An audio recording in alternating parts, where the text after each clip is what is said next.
वीर संभाजी की गाथा। आगरा से सुरक्षित लौटने के बाद शिवाजी महाराज और संभाजी का उनके राज्य में भव्य स्वागत हुआ। पूरे मराठा साम्राज्य में खुशी की लहर दौड़ गई। लोग अपने प्रिय राजा और राजकुमार की बहादुरी की गाथाएं गा रहे थे। समय बीतता गया और शिवाजी महाराज का स्वास्थ्य बिगड़ने लगा। उनके निधन के बाद संभाजी के उत्तराधिकार को लेकर महल में साजिशें शुरू हो गईं। कुछ लोगों ने उनके छोटे भाई राजाराम को राजा बनाना चाहा, लेकिन संभाजी ने हार नहीं मानी। उन्होंने अपनी बुद्धिमत्ता और साहस से इन चुनौतियों का सामना किया। उन्होंने अपने समर्थकों को एकजुट किया और आखिरकार 1681 में रायगढ़ किले में उनका राज्याभिषेक हुआ। राजा बनने के बाद संभाजी ने अपने पिता की प्रशासनिक नीतियों को जारी रखा। उन्होंने किसानों और आम लोगों के कल्याण पर ध्यान दिया। उन्होंने न्याय और व्यवस्था बनाए रखने के लिए सख्त कदम उठाए। संभाजी एक महान योद्धा भी थे।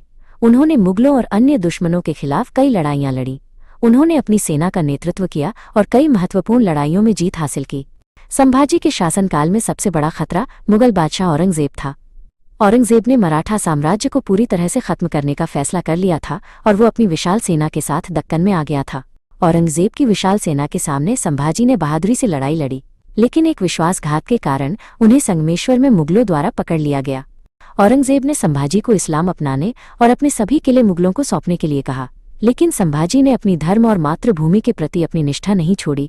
संभाजी के इनकार से औरंगजेब बहुत क्रोधित हुआ। उसने संभाजी को बेरहमी से यातनाएं दी, लेकिन संभाजी ने अपनी अंतिम सांस तक अपनी मातृभूमि और धर्म की रक्षा की।